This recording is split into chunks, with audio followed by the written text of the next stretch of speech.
Pascal.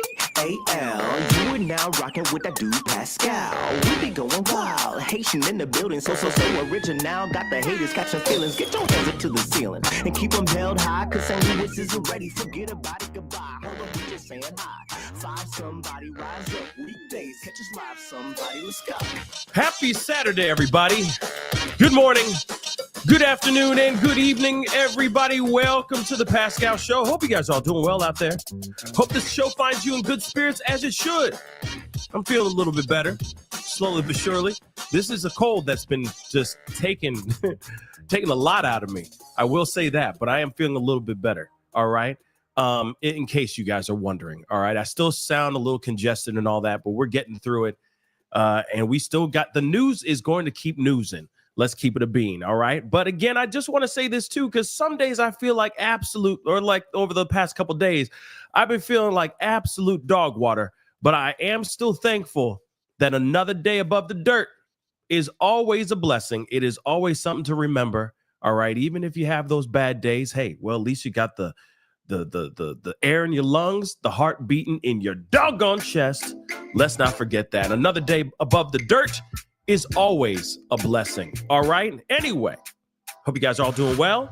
Hope this show finds you in good spirits. As I said earlier, we got some things that we got to talk about. Some things that broke last night. I was basically in a medically induced coma very early on in the night.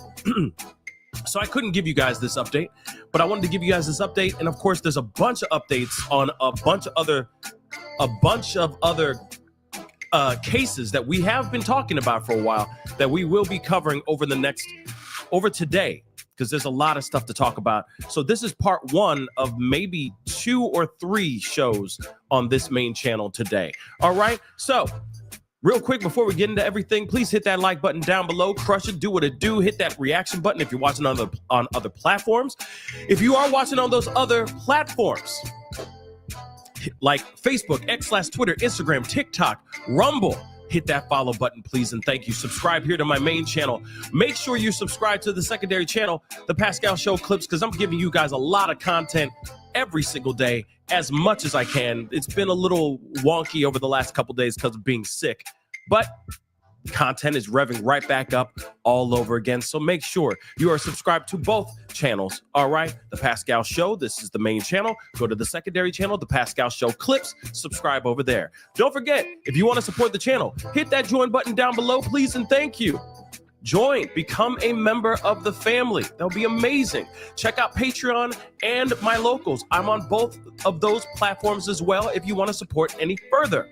Of course, you can also support by checking out pascalmerch.com. We got a large shipment being sent out this weekend, which I'm really, really looking forward to having you guys getting all your clothes and all the orders that you have been ordering, because it has been an amazing and overwhelming amount of orders over the past couple weeks. It's been wild, but amazing all at the same time. But still, that means that our merch is really dope.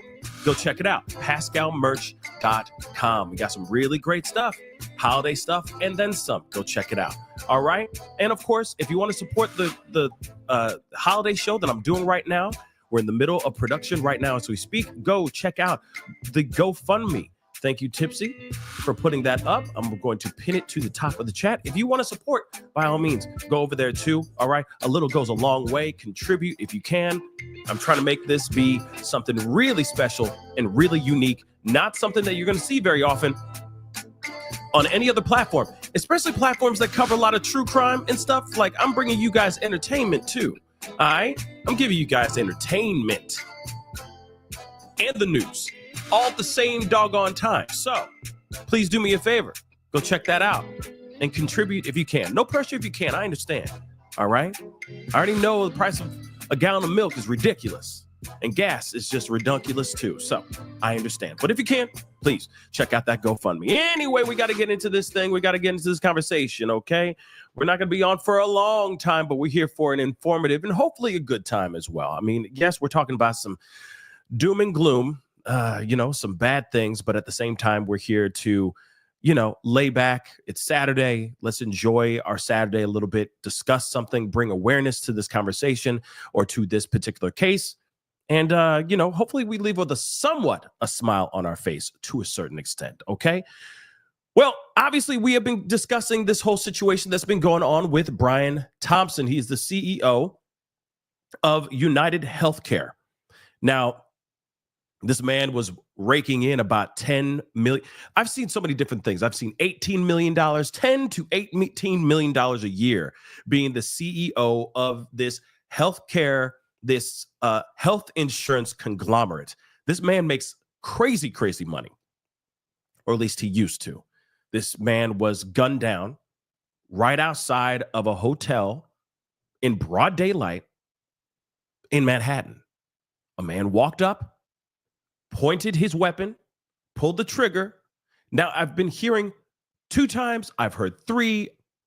It's a little bit confusing out here. I've heard he got hit in the chest, in the back and the chest, and in the leg. So that, to me, sounds like 3 times. But some others are saying that he's been hit 2 times. But we're going to move on. We're going to move on. He loses his life. And the man that actually did this, because now we found out that this guy is an actual man, he has been out on the lam. And this is what this guy looks like, which is wild. We're going to talk about something here in just a second. I'm going to be real.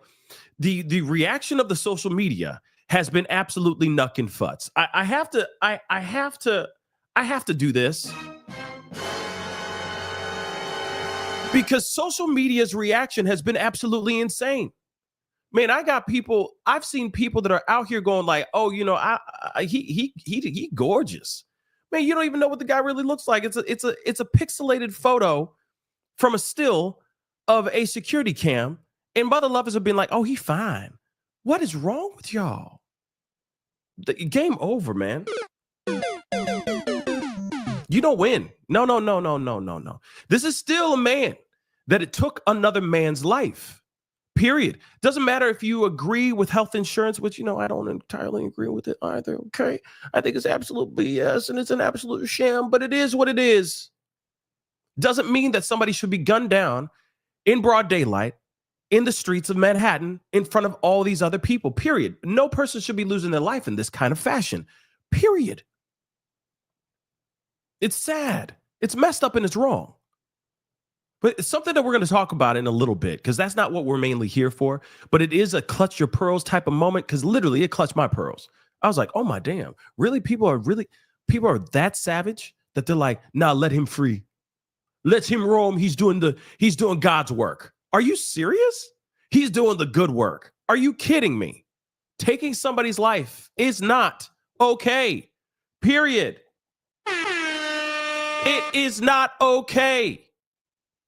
And the fact that there are people out here that are like, oh yeah, I ain't going to talk about it because, I like what he did. That's really jacked up and wrong in my personal opinion, just speaking on my behalf.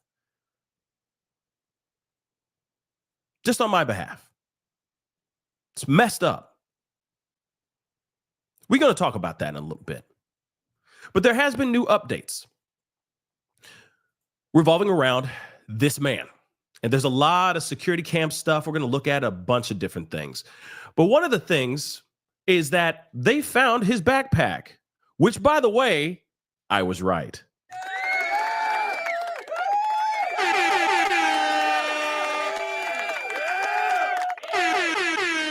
I was actually right. Yeah. It is. It looks like it is a book bag, like a photography book bag. Real talk. Ba-boom. I mean, I shouldn't get any applause for it, but, the theories are running amok right now. So his backpack was ditched in Central Park, if I'm correct. Backpack found in the park. We're going to talk about that here in just a minute, we're going to talk more about the backpack here in just a minute. But let's take a look at this article here. And again, yes, I was just about to say, Amy, nanos, good morning. Buenos noches, what is it? Buenos, shoot. What is good morning in Spanish? Somebody going to be throwing it at me. It's not buenos noches. What is it? Buenos. Is it Buenos noches? It's Buenos noches. No, it's not Buenos. Buenos dias. Buenos dias. Okay, so she said, Amy had to be real quick. She's like, I'm Italian, man. Okay, wow. All right. Okay, I get it. So, what is it? What is that? How do you say that in Italian? I forgot how you say it. Some of y'all are just saying good morning. Yeah, good night is noche. Yeah. Buenos dias, muchacho. Yes, buenos dias. Thank you so much. But in Italian, buongiorno. Thank you so much. Andiamo. Okay, prego. Okay, there it is. Buongiorno. Yes, there we go. Are you happy now, Amy? Hopefully you're happy now. She got real hot. She said, I'm Italian. Italian. All right, I got you. But now we're going to talk about this. Buongiorno. Andiamo. Okay, so let's get into this, shall we? Pepperoni. No? Okay, let's get into this. So UnitedHealthCare CEO's monster was at a bus station within an hour of the crime. Okay? Like I said before, I was right again. Oh, damn. Okay? I was right again. Okay? What's pasta fazool? What is that? Pasta fazool. What is that? Is it like fake pasta? What is that? Sorry for the left turn, guys, but what's pasta fazool? What is that? Someone answer that for me. Okay. Mussolini. You know what I mean? Moving on. We're done. We're done with the Italian stuff. All right. Linguine. I'm going to stop. But here it is, though. Okay. I was right again. We just did the clap of sound effects. So we're going to go back to where we were. Real talk. I was right. I knew for a fact that this man was gone. There's no way he got onto that bike, tricycled his way through Central Park, only to just sit there chilling in Central Park. That's no bueno. Italian. No bueno, right? Isn't that no bueno? Isn't that Italian and Spanish at the same time? Moving on. That's not good.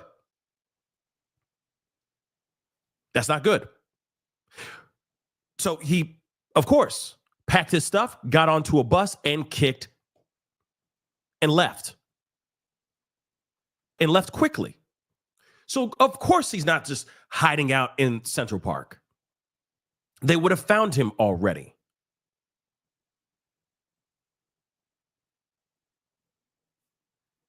So, he is on the run. And I'm still wondering, is there a possibility of another person or, somebody else that is on his list? Something to think about. Yeah, you know what? Bree, that's kind of what I'm thinking too. He's probably at home, chilling, eating some cup of noodles, watching this whole thing transpire, laughing his butt off, being like, y'all think you know where I'm at, but I'm here, holed up in my place in Chicago, just chilling in the cut. We also understand that he came in on a bus from Atlanta. At least that's what we're hearing as well. That's also a piece of information that they're putting out here too, which is also very, very interesting. Man, Shannon, why are you giving this man credit like that? He's Jason Bourne. Stop it already. Okay, stop. Don't do me like that. Don't do Jason Bourne like that. All right. But let's get into this. So the masked gunman wanted for this week's ambush-style unaliving of Brian Thompson was seen walking into a bus terminal less than an hour after the crime and is presumed to have escaped the city. police have said, and this is what they said yesterday, of course he's gone. He's not going to be in New York. People are going to be able to find him quickly. For one of the most surveilled cities in the country, if not in the world, where there's cameras all up in that city, you'd think that they'd be able to trace him down pretty quickly. They're able to, but they're kind of late on the up and up, right? So NYPD investigators also found a distinctive looking backpack that the suspect wore during the fatal encounter and apparently tossed while fleeing through Central Park to an upper Manhattan bus station Wednesday morning, according to a law enforcement official who spoke on the condition of anonymity to describe a sensitive process. So the NYPD chief of detectives, Kenny, said in an interview that investigators were trying to determine what bus the suspect may have boarded on a Port Authority bus terminal location attached to the George Washington Bridge. Kenny described the monster's frantic relay uptown, stitched together from video footage, to the station more than 7 miles from the shooting site. Detectives have been combing feeds from city-operated cameras and private surveillance systems around the clock, officials said. Kenny said his teams have not been able to get a hit from facial recognition technology that can sometimes lead law enforcement to a particular witness or suspect, making the effort even more difficult. Investigators have been mapping this monster's whereabouts over a 10-day visit to Manhattan, during which he stayed at a hostel where he paid in cash and did not talk to his roommates, according to police. So he was here for 10 days and he didn't say a damn thing to nobody.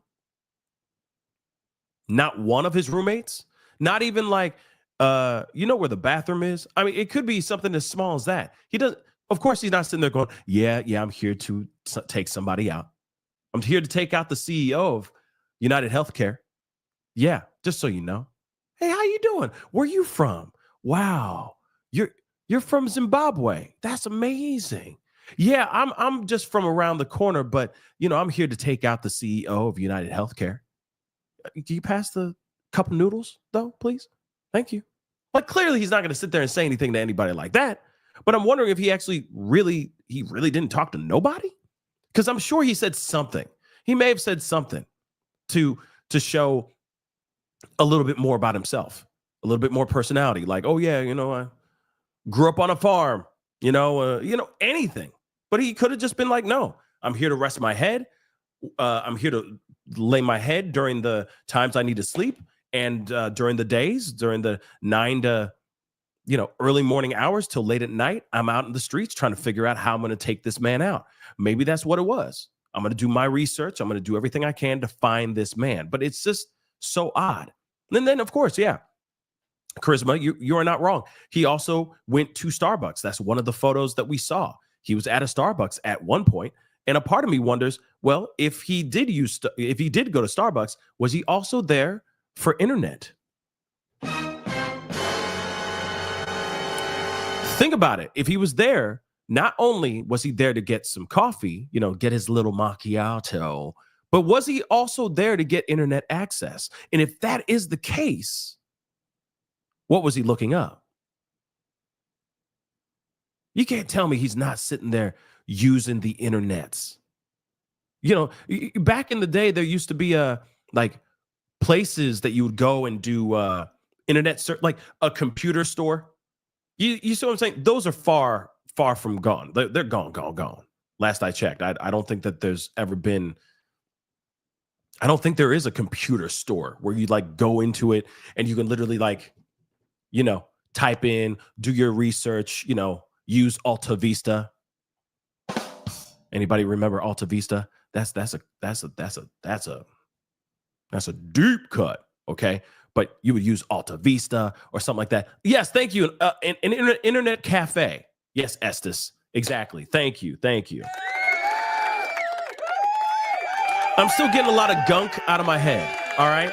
Still getting a lot of gunk out of my head. All right. But real talk, they go to this internet cafe and they go in there and they type around and they drink their huge cup of cappuccino where there's smooth jazz playing in the background as they're using Alta Vista, because Alta Vista was like basically Google back then. Okay. Crappier version, of course. And they would just go and do everything, whatever they needed to do. Use AOL to get their mail or hotmail.com, something of that sort, right? But we don't have that anymore. That doesn't exist. Last I checked, unless there's like one dinosaur internet cafe that still exists in New York City. I don't think it exists anymore. Okay. So with that being said, when you go to a coffee shop like a Starbucks, yeah, people are out there, using the internet to do whatever they need to do. You always see somebody in one of those rooms in those Starbucks writing their next great screenplay while they're drinking, literally sipping their coffee as they're cranking out words on their keyboard, on their computer. So for me, I'm like, of course he went there not only to get the coffee, whatever he ordered, but I'm sure, went there to do some research. How would he know where this guy was? How would he know how all this went down 10 days before it all went down? Think about that. He was there for 10 days, right here. Okay? Mapping this monster's whereabouts over a 10-day visit to Manhattan, during which he stayed at a hostel, where he paid in cash and did not talk to his roommates. He didn't say anything to the roommates. Because even so, you would wonder, like, if he did say anything, did he have an accent? Buongiorno. You know what I mean? Was he Italian? Fugazi. Is that even Italian, or is that like street Italian? But still, you'd think that he would go in there and he's using that internet there. And I'm wondering if they can do some reverse math and find out what he may have used or what he looked up while he was on that internet at that Starbucks, which is also interesting. Elisa said he ordered water and 2 power bars, Pascal, not coffee. That's interesting too. Maybe he's a person who goes, body is a temple and I don't use caffeine. Maybe that's the case. Or maybe he just literally walked in there, got coffee or got water, got 2 power bars and kicked rocks. That's a possibility too. But why would you go to a Starbucks of all places just to get water and 2 power bars? You can get that at any bodega. You can get that at any kiosk walking down the street in New York. So that is a bit weird to me too. To me, I think he used the internet there. That's what I think. And I know some people think that this person is still a she. It's a man. It's a man, baby. It's a man. Sorry, not sorry. Let's continue on though. After taking Brian Thompson down, the suspect rode a bike through Central Park, ditched it around West 86th Street and Columbus Avenue on the Upper West Side, and took a taxi. What?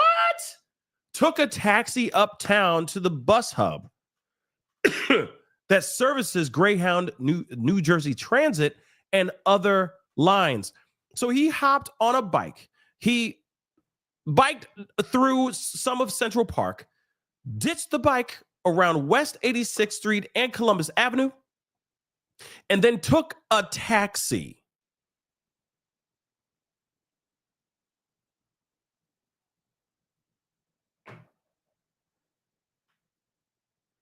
To Port Authority, basically.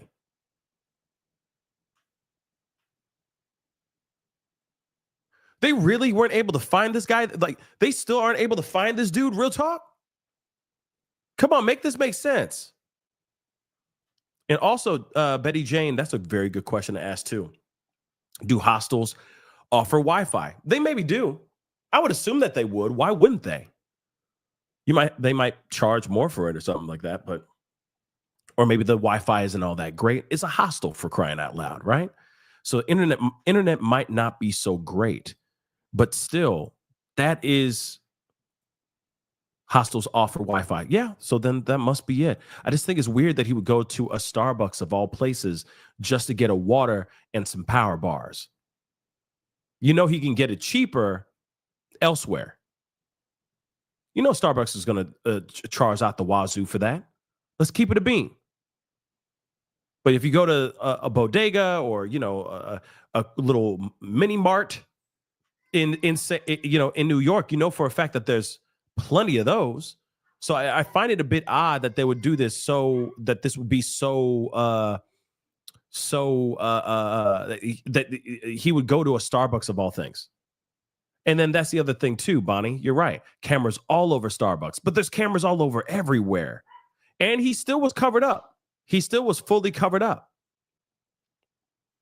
It's just odd, y'all. It's very, very odd. But let's continue on, okay? Cameras also helped police determine that on November 24th, the morning the suspect arrived in New York on a Greyhound bus, he spent a half hour near the New York Hilton Midtown on 6th Avenue, where Thompson passed away on his way to a company event. The developments in the high-profile homicide capped the third day of the NYPD's investigation into the stunning events that transpired around 6:45 a.m. on Wednesday, launching police on a manhunt and an aggressive effort to retrace the suspect's through the city's vast network of surveillance cameras. This monster's disappearance means the search has widened significantly, with the FBI helping an effort and police pleading with the public to send useful information about the suspect or his whereabouts. It announced a $50,000 reward. At first it was $10,000, but now it's a $50,000 reward for information leading to an arrest and conviction. The NYPD has also offered a $10,000 reward. So I guess together it's $60,000. Interesting. I would expect a little bit more than that, because now this guy gone. Hundreds of detectives are working on the case, chasing tips from the public and poring over endless hours of potential video evidence, police said. Now, let me just play. We got a little bit of a video. I want to play this for you guys. Let's take a look at this here. And this is just talking about the backpack being found. And of course, you know, this is still ongoing. They're still trying to find this particular individual. Nothing's been set in stone as far as there aren't any answers. All we have is his face and now his backpack. But one thing I do want to say is there could be a litany of evidence left behind in and on that backpack. DNA, fingerprints, maybe, hair, etc. Anything that can trace back to this particular person. But it doesn't seem like this is the kind of guy that would have some sort of track record. If him already in the system. Because again, I know there's been some professionals that have been speaking out, like Jennifer Coffindaffer, etc. She, a friend of the show, have been speaking out and saying, oh yeah, he handled that weapon expertly. I still don't think that this was a pro attack. I don't think this guy was a professional in this attack. I truly don't think so. I think this is somebody who may have been paid like he was a pro, but the attack, I don't think, was a pro attack. That's just what I think. Okay. And it does feel a little bit like I don't know. It just feels a little bit out of passion. Like it's more of a personal vendetta. But that's just me. Let's hear what they got to say. In the case that has gripped the nation, New York police found a backpack they believe belongs to the gunman who shot and killed UnitedHealthCare CEO Brian Thompson. Police say it was found during their search of Central Park, but still there is no sign of the shooter. Joe McCoy catches us up on all the developments today. New details coming in by the hour on the murder of UnitedHealthCare CEO Brian Thompson. We also have reason to believe that the person in question has left New York City. New York City Police Commissioner Jessica Tisch and NYPD Chief of Detectives Joseph Kenney says this new piece of information is based off surveillance video obtained by NYPD. Previously, the public only knew of the suspect riding his bike through Central Park and then exiting the park on 77th Street after the killing. Now you can see right here, like he's, hurriedly riding his bike down the street, still just out in plain sight. But I believe this too. His weapon jamming definitely is not. His weapon jamming is definitely not a sign of a pro. Because you'd think that he would make sure everything's lined up, everything's clean, everything's pristine, that this would not misfire, that it would not jam up.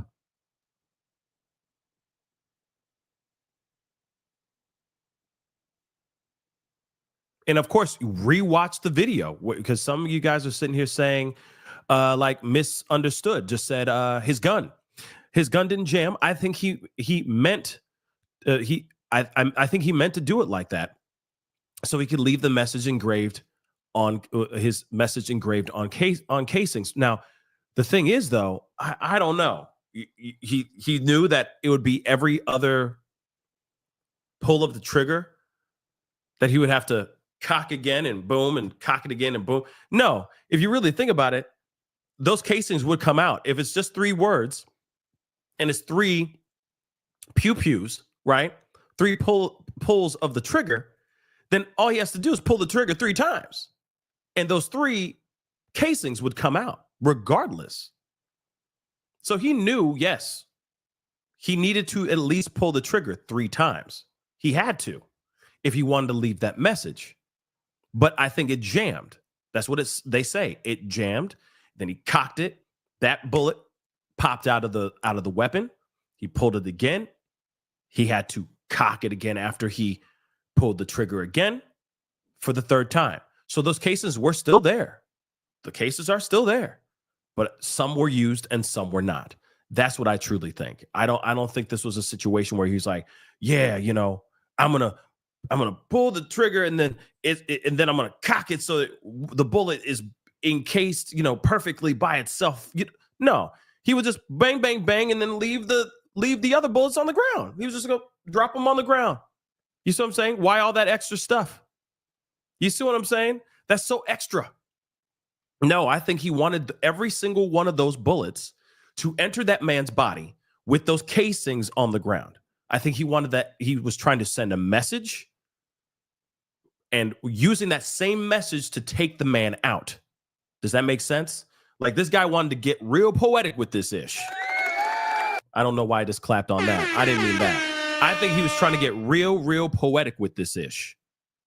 And he's sending a message by taking him out by using that message. You see what I'm saying? But that didn't work. The pew-pew locked up. It jammed. And he's like, damn, all right.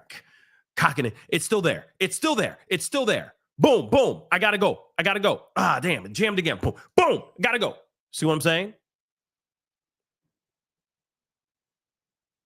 That's what I think. This is definitely him trying to, in my personal opinion, I believe this is him trying to create or start some sort of upheaval, some uprising of some sort. I just took the man out with the words that were written on the actual bullets. Boom. Now the world will listen to what I have to say right here, and they'll all move. There will be a movement. They'll all do the same doggone thing. But I don't know about that. Okay.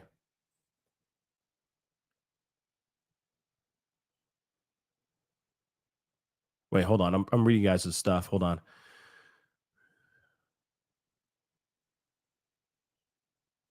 What? I don't know. What?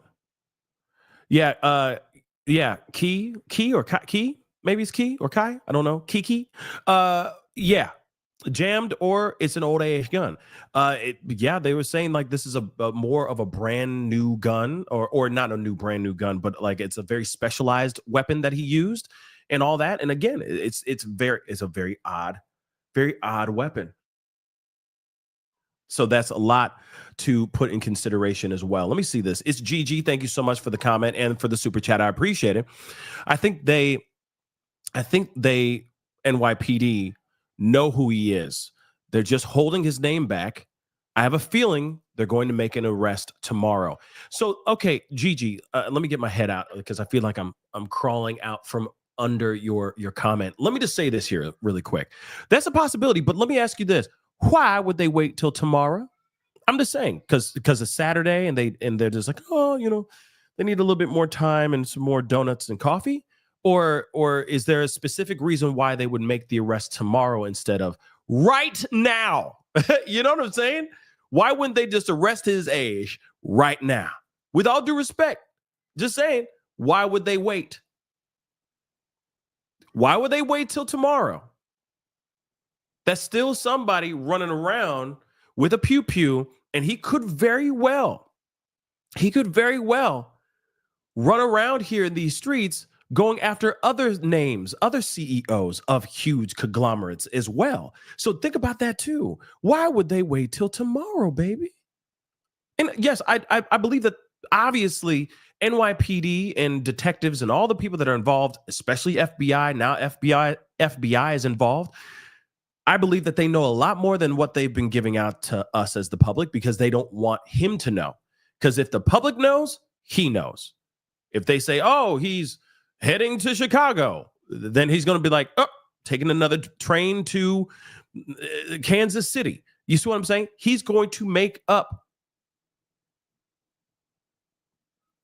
He's going to listen and move with what the news says. So, of course, they're going to hold a lot of information. But if they really, truly know who this guy is and they have his ID, first off, I'll say this. The news would already been leaked that information by now. I will say that, too, that we would already been known his name. Trust me. You really think that they're not going to sit there and tell the American people the guy's name, especially when he's armed and he's extremely dangerous? He just took a man out in the middle of the street with zero care, zero dams whatsoever. So that's the other part too. Like he's definitely not going to police are not going to just not have that information be told. Or if that information is out here, that would have already been leaked. And then everybody and their mama, including those armchair sleuths that are sitting here wanting to solve the case or that are not willing to solve the case, will jump right back on the conversation and be like, yep, helped save the world by zeroing in on this monster and where his whereabouts are. Trust me. They would not wait till tomorrow to go and take this man down. They would be at the next bus station. If he's on a bus right now, they'd be on it at the next bus station at his final destination, picking him up and arresting that ass. Real talk, So, I just don't see it being like that. You know what I mean? But you never know. Wilder things have happened where they go, we know his name, but we're going to hold back. And we'll get him when we get him. But I feel like that would be very weird for them not to attack quickly on this situation. Kimberly Japan, thank you so much for the yen. I appreciate it. Loving the Christmas vibes. Pascal Claus, get well soon. Thank you so much. This I still got a lot of work to do. It's not done yet. I've been, this past week was literally I was pulling myself out to get onto the shows and try to talk to you guys and give you guys information, especially with the breaking news stuff. So I'm starting to feel a little bit better. I'm starting to feel a little bit more back to myself. So you'll be seeing a lot more. That was me just trying to try. Yeah, that was me trying, y'all. Okay. The wreath just like, boom. Okay. I'm done. Whoo, I'm done. But there'll be more. I promise. You'll be seeing. It's going to be like Christmas straight up vomited in here. You'll be seeing it very, very soon. General Scott, Thank you so much for gifting one membership, and whoever just became a member, please be sure, man, pay it forward. General Scott just gave you some positivity. It is the holiday season, is the time of giving, and that could be of many different things. Okay, just pay it forward. Give some positivity back to somebody else. It doesn't have to be here, be anywhere else. All right, open the door for somebody, make some coffee for somebody, call up somebody you haven't talked to in a long time, and just catch up. Call your mama, man. Call your dad. All right, and just say you love them. All right, call your parents. How's that? Okay, let's go on. Story. Thank you so much for the love. He was involved in insider trading. It may not be related to United Health. Anything's possible. Obviously, there's been a lot more information out here. There's been a lot of stuff that's been absolutely crazy, revolving around Brian Thompson, etc. They're also side-eyeing the wife. Yes, indeed. Yeah, they're side-eyeing the wife. They're even side-eyeing the wife because she said, I don't know, is it just bad coverage? I don't know. And that's a little bit weird as well. I'm going to be real. That is weird. Her reaction is weird. But I will say this too. Everybody's reaction to a tragedy is completely different. So I can't sit here and be like, she's a suspect. No, I think everybody reacts to tragedy of this kind differently. And especially when you're still shocked by the information of your estranged husband, whom you have not divorced yet, maybe trying to work things out with, I don't know, maybe not. You find out that they're gone.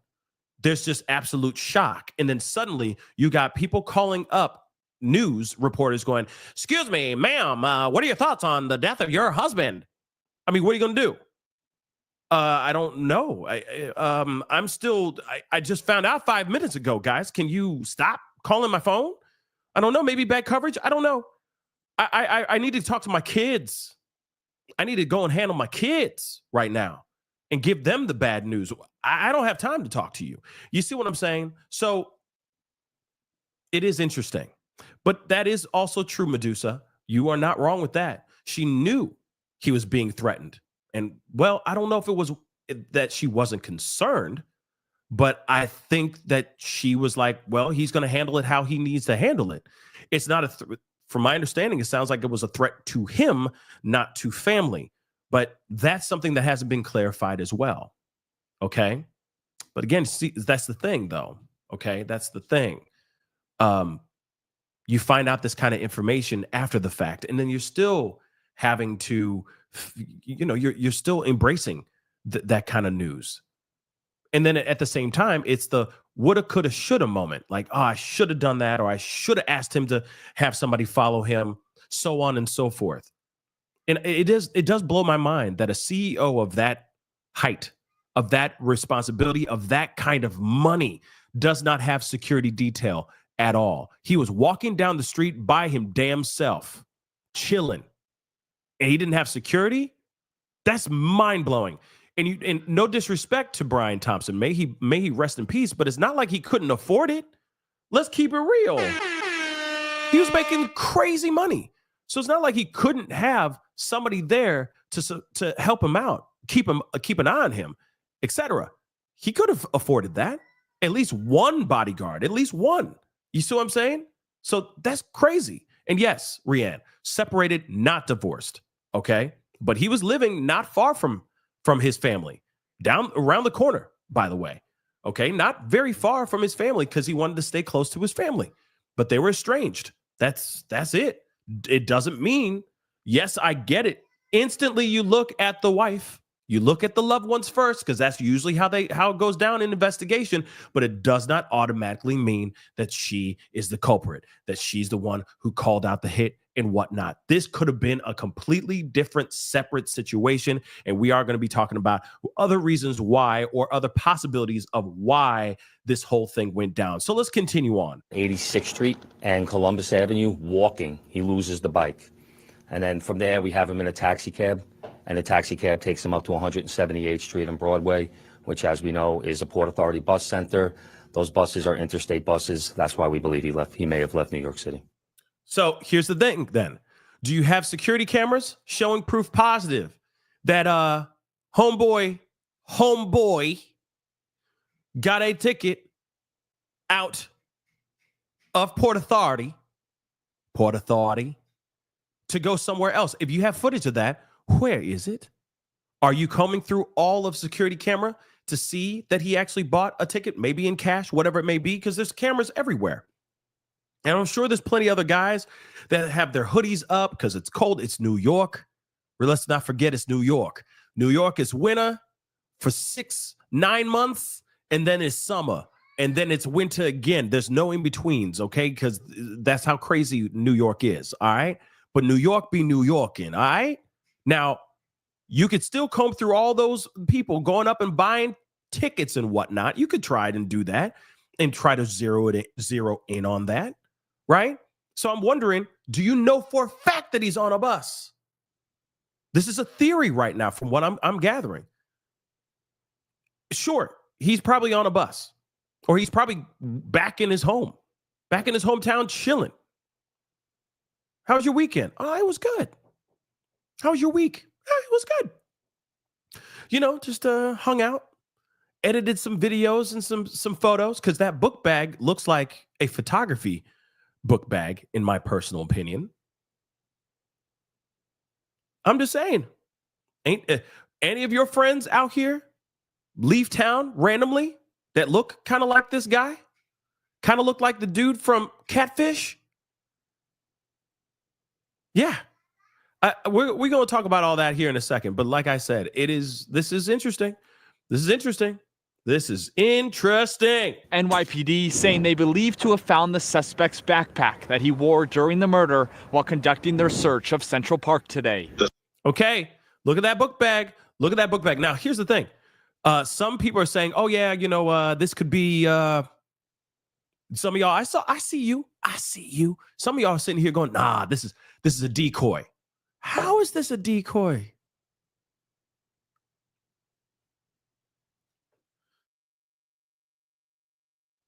How is this a decoy? I feel like he took it off because it was a distinctive book bag, and he probably saw online, maybe he was staying in, and that's the other thing too. How long was he in Central Park before he ran out of Central Park to jump into a taxi to drive off to Port Authority? You got to remember that too. It's a very distinctive book bag. Look at that doggone thing. Look at that thing.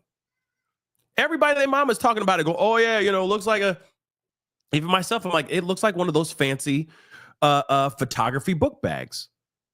Now, I don't think that, why would he carry around a damn decoy all day long? I don't think so. I think that's where he had his piece in there, probably his other, his other necessities. But then as soon as things got hot, the heat was on him. The heat is on, right? He said, F it, I got to ditch this. Because everybody and their mama's seeing me in all black, pretty much, and rocking this book bag. That's how I'm getting picked out, is this doggone book bag. Whew, bye-bye. I'll get another one. I'll buy another one. And he left it. I don't think it's a decoy. I think he threw it out of panic and realizing that it was not a necessity if it meant him getting back to wherever he came from without getting caught. That's what I truly think. I don't think it's a decoy. I think this is not a pro. I think this is sloppy work. And I think that because you got to remember too, whatever they're cutting out, whatever they're getting out off of that book bag is going to be a trove of information, a trove of DNA, etc. Because it's not like he just bought it for this particular attack. Okay? This is not something he bought out of just, oh, this would be good.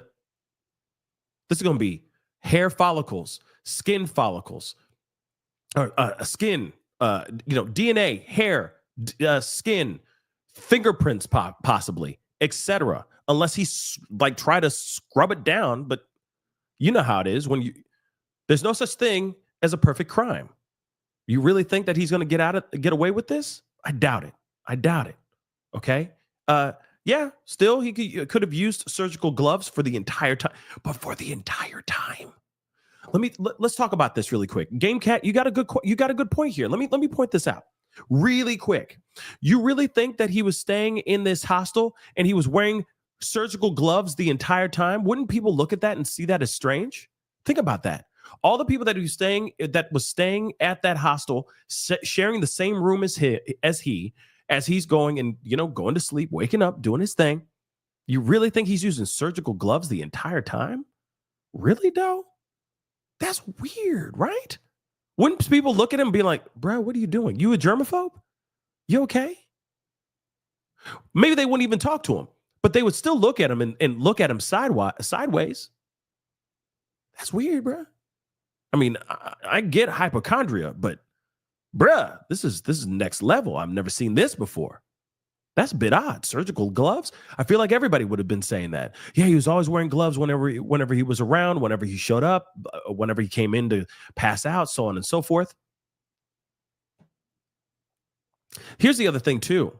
Here's the other theory. And I could be wrong. And if this backpack is anything like what I expect it to be, it's not a cheap backpack. So I'm sure he loved this backpack. And if anybody knows the make of this backpack, let me know. Excuse me. So I can pull this up. But this does not look like a cheap backpack. So I'm sure he loved this backpack. Here's the other theory I was thinking.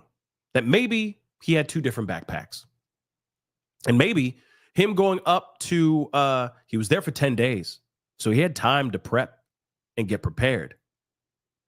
What if he put a bag somewhere in Central Park? Because he knew that's where he was going to flee to. He does the deed, runs, gets a bikes into Central Park, retrieves that bag, switches that bag out, and throws this one off to the side.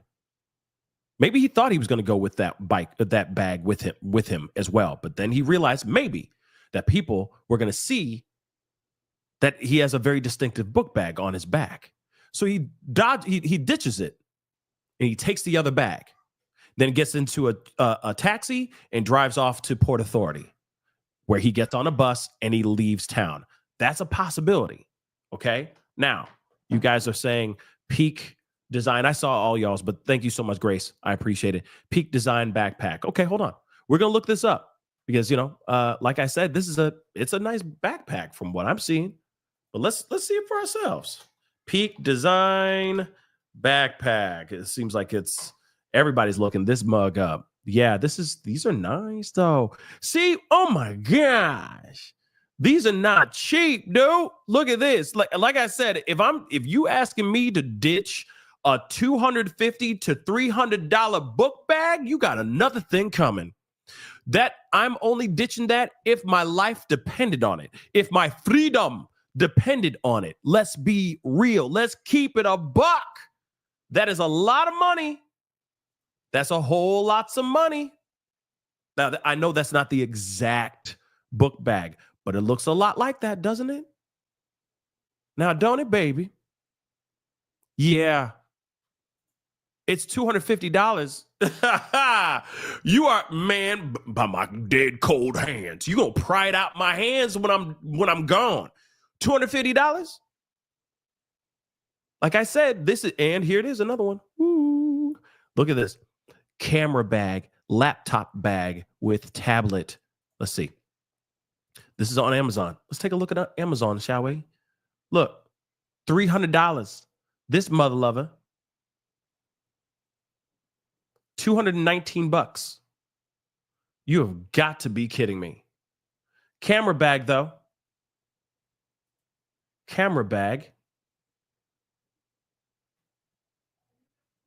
So camera bag, laptop, backpack with tablet sleeves, charcoal. This is not exactly the same one he had, but that gives you an idea of diggity damn.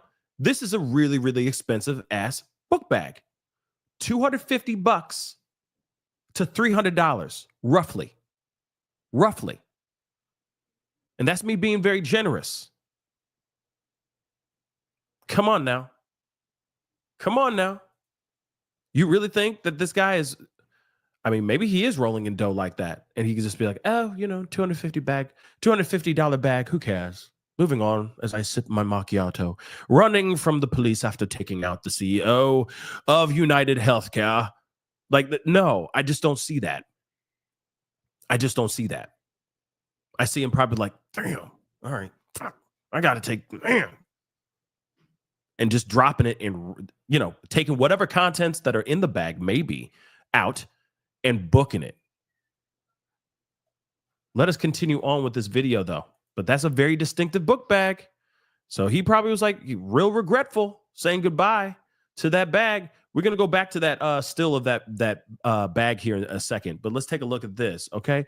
And why, Natasha B., why? I'd rather spend $250 on Sephora. Woo! $250 on makeup? That's a whole lot of makeup, right? Is it? Is it though?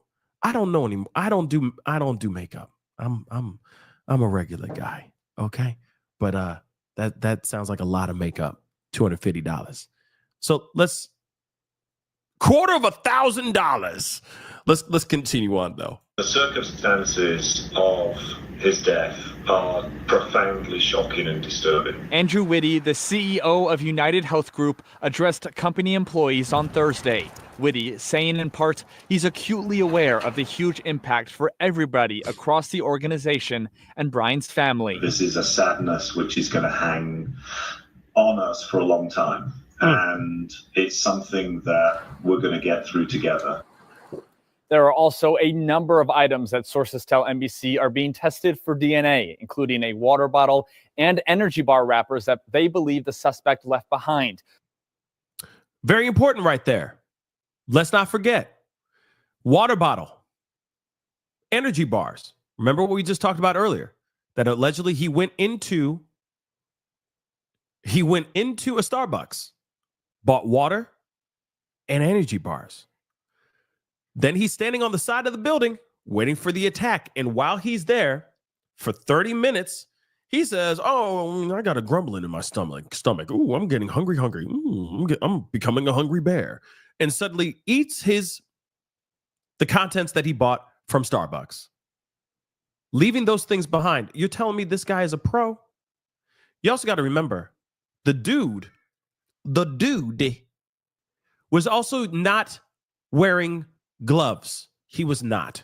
When he pulled the trigger, he was not wearing gloves. You could see it from space. His pale hands are seen holding the pew-pew. So if he's eating these candy bars, these energy bars, and this water on the side of the building, do you really think he was sitting there going, oh, I got to wear gloves while I eat this food? And then when I get rid of the food and do this attack, I'm going to take my gloves off and use the pew-pew. Nah, I don't think so. This is not somebody who thought that part out. I think this man is sloppy. But again, I could be wrong. Let's take a look at this again. Boom. That is definitely a peak design backpack. Now, I'm wondering if it's filled with stuff. That's one thing I'm actually curious about. Is this filled with what? Are there any contents filled in the bag? And if that is the case, what's in the bag, baby? What's in the bag, baby? That's what I want to know too. But hold on. Let us continue on. Let's see here. Just want to pull up a few things here. It's crazy, guys. So crazy. Let's take a look at this. And yeah, I don't blame him doing that too. Let's take a look at this. Okay. Also, by the way, if you haven't done it yet, it'd be greatly appreciated if you could hit that like button down below, please. And thank you. Okay. I'm giving you guys the news. There's a lot that's going on today. I'm going to give you guys some more updates on some other cases that we haven't talked about in a while. We are going to be talking about those in a later show. So please be sure to hit that like button down below. Don't forget to hit that subscribe button as well. We talk about a lot of things on this show, everything from pop culture to politics to true crime and everything in between, all that mucky muck. We talk about a lot of stuff on this channel. So please don't forget to subscribe here and subscribe to my secondary channel, The Pascal Show Clips. Please and thank you. Subscribe. Okay? All right. Let us continue on. And Brooklyn, I hope he's not. I really hope he's not, right? I really hope he's not that confident, because it is real ballsy of him to do what he's doing right now. But we'll see what happens here. Let's hear what Pix 11 has to say. Friday night, a big break in the murder case that's captivated the country. NYPD cops discovering the backpack they believe the killer ditched. Officers surrounding an area in Central Park behind the band shell after an all-day ground and drone search. Now, it does, real quick, I get them doing everything they can because they don't want to open it up and it just goes boom, boom in your face. I get that. But it does look like that bag is filled with stuff. Now, if it is a camera bag, it would make you wonder why he would. I mean, it does make you wonder what is in the bag. What did he leave in the bag? Maybe a shirt, but that's, again, DNA that he's leaving behind. Again, this is the work of a sloppy amateur. This is not the work of a pro. And he's sliding through law enforcement's fingers as if he is a pro. And that's the craziest part of it all right now, because it's been a couple days and there's still no sign of this dude. It's unclear what, if anything, was left inside as investigators wait for a search warrant. We're painstakingly going through every bit of evidence that we can come across. Officials believe the man who killed UnitedHealthCare CEO Brian Thompson. Hold on, I'm sorry. I just want to show you guys this part right here. I know it's hard to see right here. That's not gloves, y'all. Look at all the way down here. That's not gloves, okay? That's most definitely not gloves. That's not gloves. That is his bare hands.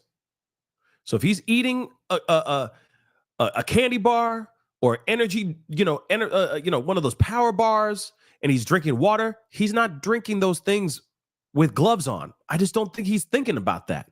He's thinking, I got to get the job done. I got to get the job done. I got to get the job done. He's probably nervous. He's probably thinking, oh man, today's D-Day. It's all going down. I got to exact this. I can't make any mistakes. I got to make this thing happen. And that's the vibe I'm getting from this. And so him going in there and getting it done, he's got to do it right then and there, not think twice, so on and so forth. I don't think he's thinking about those details. If this was a pro, he'd be thinking about those details.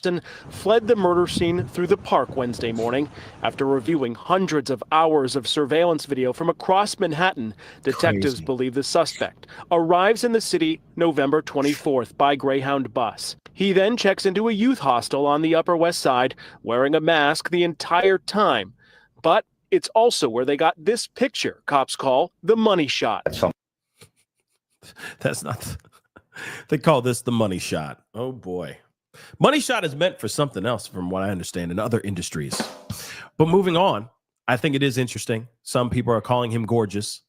Some people are calling him, like, you know what I mean? Yeah.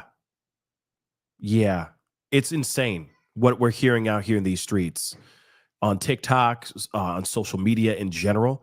People talking some crazy stuff. And I'm like, yo, you really are. No, this is not the time to be praising someone who did something like this, something as brazen as that, because this is somebody's father, this is somebody's son, this is somebody's friend.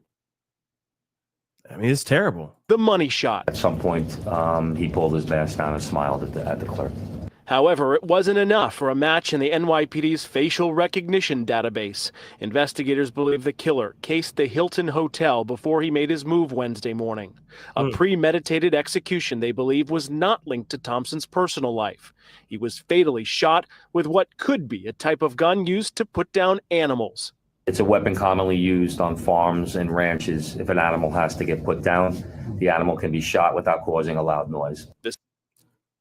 Interesting. And also there's a silencer on this damn thing. But I there's something here. If you notice right here, unless he's holding up his mask to cover his face, doesn't it look like he's on the phone right there? Doesn't it look like he's using the phone right there? Think about it. Is he using a phone right there? And remember, they said something about leaving behind his phone. So I'm wondering, who could he be on the phone with right now? If they still have his phone, this is days before he was casing the joint. He was checking out the area. So he knew something. He knew that Brian Thompson would be in this area on this particular day. This is definitely insider information. He's on the phone with somebody. I mean, shoot, he could be talking to anybody, real talk. But that's wild. T, what's up, man? Suppressor, not silencer, with a boost. Interesting. I didn't know. Okay, I don't know about all that. Okay, but that's news to me as well. I'm gonna have to look that up. Suppressor with a boost. But still, using a weapon that they usually use to take down animals. Now, is that him trying to be poetic all over again as well?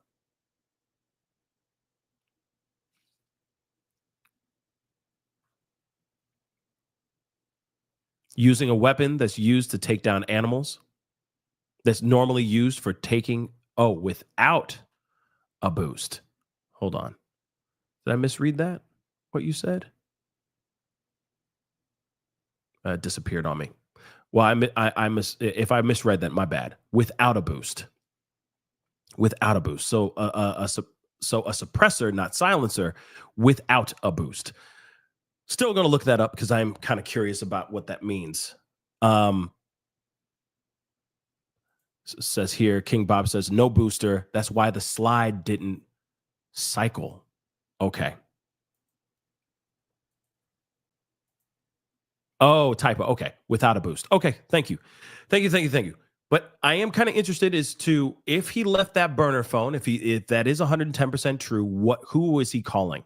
What phone numbers do they have in their possession, law enforcement? Because he must have been calling somebody. He could have been calling his mama. You never know. Because you got to remember, he was out there during Thanksgiving. So he was not home with his family celebrating Thanksgiving. He was out here casing the joint. So what was he doing, right? Thanksgiving. So a few days before he actually did this attack. So it does make you wonder, he's been out there this entire time. So what was that? Crazy stuff. Let's continue. Premeditated execution, they believe, was not linked to Thompson's personal life. He was fatally shot with what could be a type of gun used to put down animals.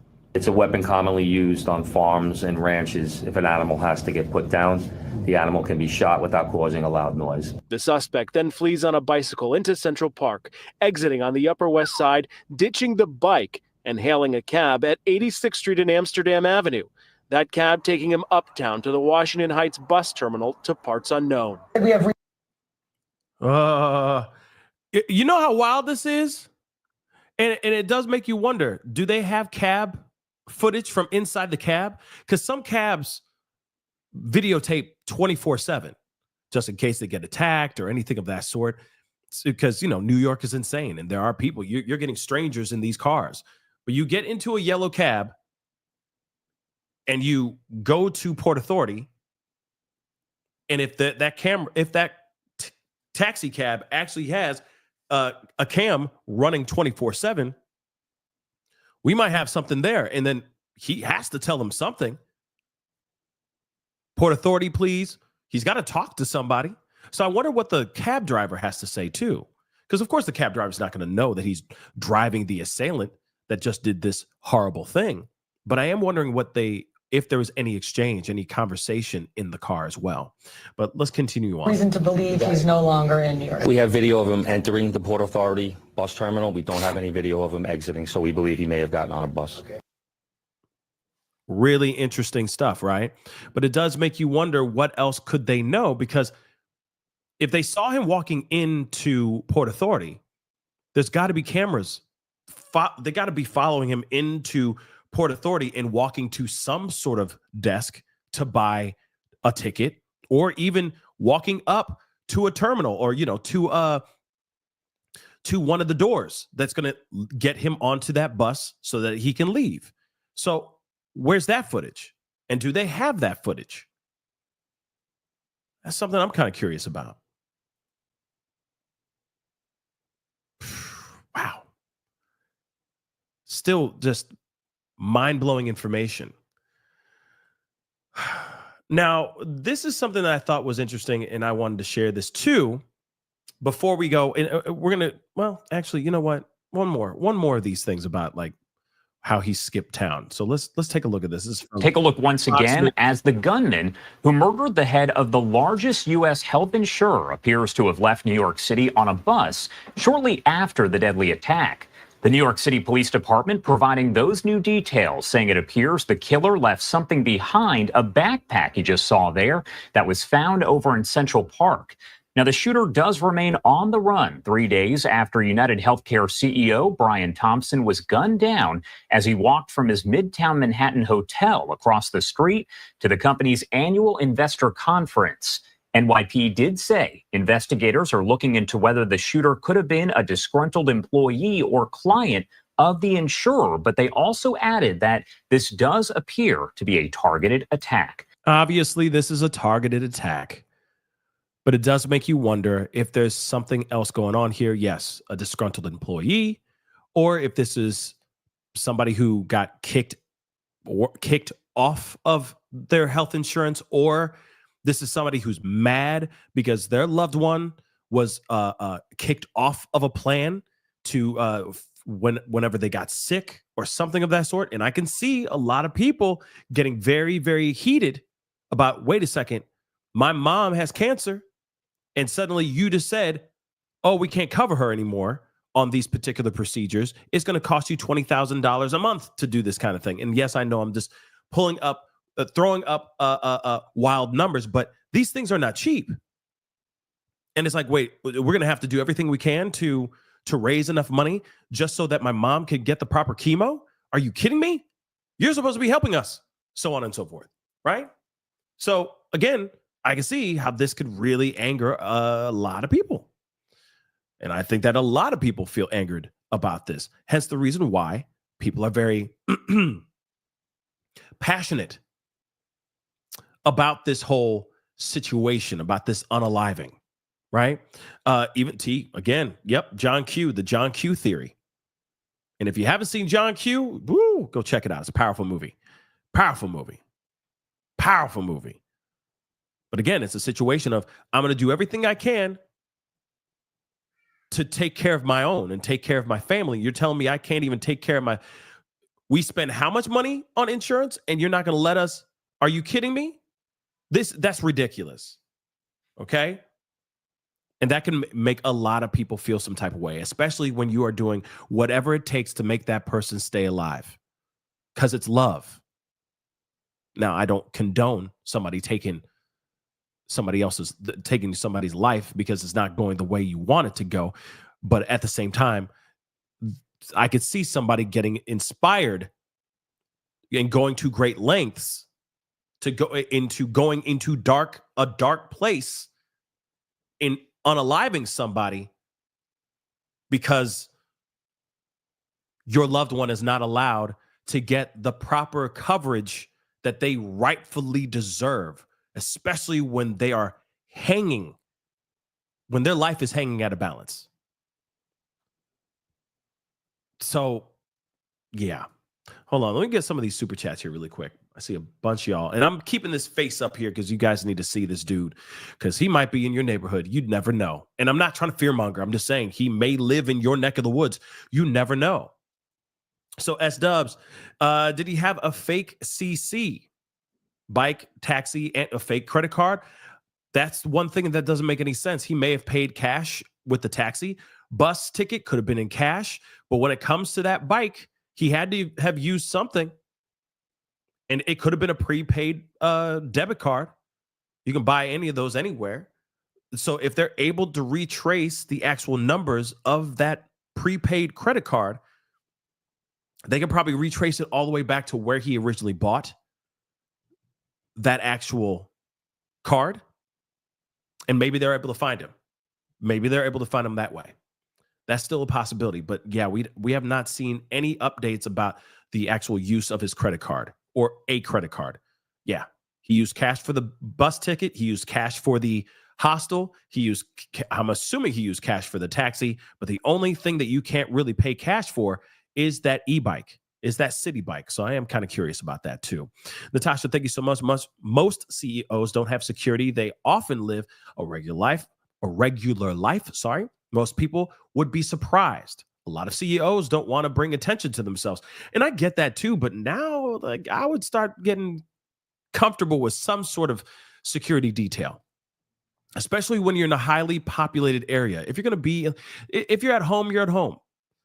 Still, I would say you might want to keep yourself somewhat safe.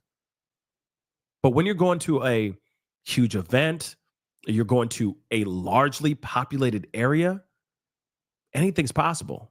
There's a lot of people that feel some type of way about that kind of stuff, about what you do, what you stand for, who's paying you, etc. There's people who are wild enough to do that. I already got this, but Grace, thank you so much again. Rianne, some backpacks, thank you so much for the love. Some backpacks have laptop/phone chargers installed. Yes, they do. Yes, they do. And that, I don't know if that one has that feature, but still, no matter what, to me, it makes me think that maybe this guy's a videographer or a photographer of some sort, because why would he have a book bag like that? He would just have a regular book bag if he's not in that line of work.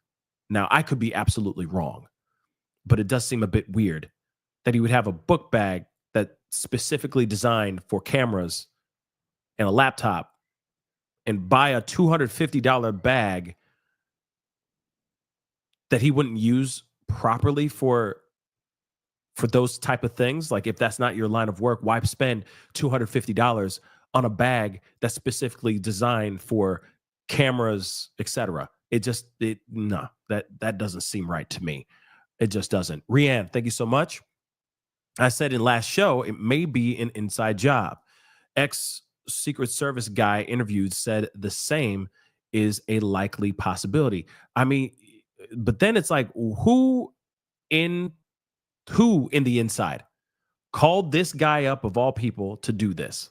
Or what did he do? Could he have been a worker? Could he have been a content creator for UnitedHealthCare? He may have been one of those people working on media, etc., for the company, making videos, talking head stuff. Hi, I'm Brian Thompson. I'm the CEO of UHC, and we got all these great things. Come check out our website and blah, blah, blah. I mean, maybe, but has not been confirmed or denied yet. So, like I said, everything's still on the table right now. It could be an inside job. It could be a disgruntled employee. It could be a disgruntled client. It could be anything. Wanda, thank you so much. Look to the left of the footage. There was a lady. Yes, we already talked about that in the other show. There was a lady there. She was sitting there just minding her own damn business, it looked like, just drinking some coffee. And then as soon as that first pull of the trigger and she saw something was going on, she ran. Now, could she be just an innocent bystander? That's a possibility. But there's also a possibility that she is not an innocent bystander. And that is some crazy stuff indeed as well. All right. Rose, thank you so much for the love. I'm from the Heights area, and they have red light cameras outside before going inside the terminal. Boom. They also have busy stores that have cameras. Absolutely. I mean, let's be real. It is all over. They got cameras, surveillance everywhere. Y'all. So for me, it would be insane for them to sit there and go, oh yeah, we just have him walking into Port Authority and that's it. Are you kidding me? That's where it stops. The buck stops right when he walks into the building, into Port Authority. Come on. Miss me with the nonsense. Make sure that the surveillance footage, you got to be following him inside that Port Authority, that bus stop, that bus terminal. You can't sit there and it just stops right there. Stop. Maybe they haven't fully gone through everything yet, and that's why they haven't given out that information yet. And sure, maybe it'll come out today, maybe it'll come out tomorrow. But the fact that they're sitting there going, "Oh, it stops right there," and then we don't see him walking back out. No, you saw him go in there. So where else did he go? You could have followed this. So stop that. It's not like he just disappears in a crowd of people wearing the same clothes as he is, hoodies up at the same time. That's impossible. So what else do you know? 5-0. And sure, they're probably holding that close to the chest right now. But at the same time, something ain't computing right, in my personal opinion. It's just something ain't computing right. But let's continue on. Let us continue on. So there's something else that was interesting. And I think that, some people are saying this could be the reasons why this is aggravating or making people mad for certain reasons, that this insurance CEO, backed a malicious AI that denied 90% of patient coverage. So a controversial AI program used to deny elderly people health coverage is now at the center of questions about the situation that happened with the CEO. Okay, we already know about him being taken. We still know that this monster's still on the loose, but UnitedHealthCare became the largest denier of health insurance plans in 2023, dismissing 1 in every 3 claims, yo. Yeah, I need to get an ad blocker. I'm working on it. But it has now emerged that during the years before that, the company implemented AI software that had a 90% denial rate. A lawsuit has claimed the software led to the demise of at least 2 men who were elderly patients denied post-care following a stroke and fall. UnitedHealthCare is said to have launched the NH Predict AI model in 2019, with Thompson taking over as CEO in April of 2021, years before the lawsuit was filed. So, of course, they still do not know the identity of this monster who's still on the run. Okay, we already know he put on deny, defend, and depose on these shell casings recovered at this tragic scene, which refers to alleged tactics, insurance companies are accused of using to avoid paying claims. The lawsuit claimed that UHC banks on the patient's impaired conditions, lack of knowledge, and lack of resources to appeal the erroneous AI-powered decisions. Uh-oh. The document continues to blast the use of AI as a quote-unquote fraudulent scheme that allows the company a clear financial windfall in the form of policy premiums without having to pay for promised care. Can you believe that BS? So an AI, and I know it's a book. Thank you so much, Pink Society. The defend, depose, deny is also a book. I know about all that. We talked about that on the previous on this previous show, or a previous show about this particular case. But can you imagine that? Going back to what we're talking about, can you imagine this situation? Can you imagine if this guy is out here and he's mad because his family, something, was denied some sort of coverage? That is some crazy stuff, y'all. Hold on. Grace, thank you so much for the comment. Suspect name released 10 minutes ago per chat. What? Stop. You lying. You straight lying, girl. You lying, Grace. You straight lying. What? Hold on. Who that? Hold up. Let me see. Because, anybody can be like, John Smith. Anybody can make it up. All right. Sam Michelson. Anybody can make that ish up. Hold on. Let's see. Brian.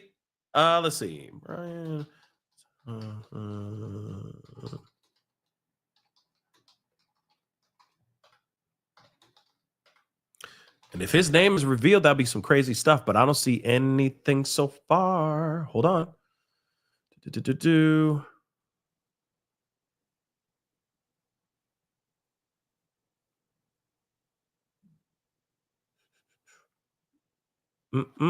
I don't see anything about a name.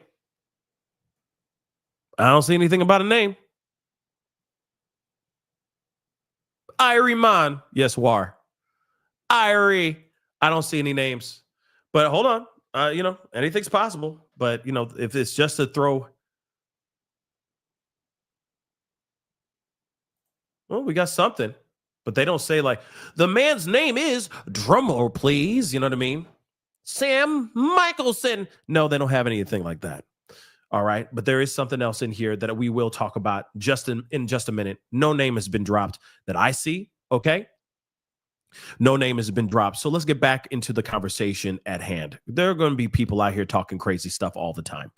But I have yet to see a name out here. There's more stuff talking. They're talking about more stuff, and there are some new updates revolving around this case. We will talk about it in a second. Okay. He said it's Eric Adams. Stop it already. Okay. They're gonna say this is Muncie Daniels. All right. And if you don't know what I'm talking about, go check out the show The Madness. All right. If you don't know The Madness, then you're missing out until the end. The end is trash, but the show is actually pretty good until the end. If you don't know about The Madness, go check it out. It's crazy. But it's not Eric Adams. That'd be a black man. That man got all kinds of melanin in his skin. Okay? It's not Eric Adams. No, stop. The mayor of New York, stop it already. Let's move back into this. All right? I appreciate the information from the peanut gallery, but it's not correct. Let's continue on, though. The NH, let's talk about this AI program. So the NH Predict model was developed by Navi Health, Inc., a Tennessee company acquired by UnitedHealth in 2020 for $2.5 billion. This is what the lawsuit states. So this software analyzes large data sets of patient health records, comparing a patient's data to similar cases within the database to predict future needs and potential outcomes, providing information to health insurance companies. The model allegedly provided generic recommendations that failed to adjust, quote unquote, adjust for a patient's individual circumstances and conflict with basic rules on what Medicare Advantage plans must cove. The plaintiffs are the families of these two individuals, both now deceased patients, who were covered by a Medicare Advantage plan policy provided by UnitedHealthCare from at least November of 2019 up into last year, 2023. So one person fell at home and fractured his leg and ankle. He was admitted to the hospital, and before being discharged, he recommended he be, that's weird, he be admitted to hospice care because his health began to deteriorate. So UHC covered the cost of Loken's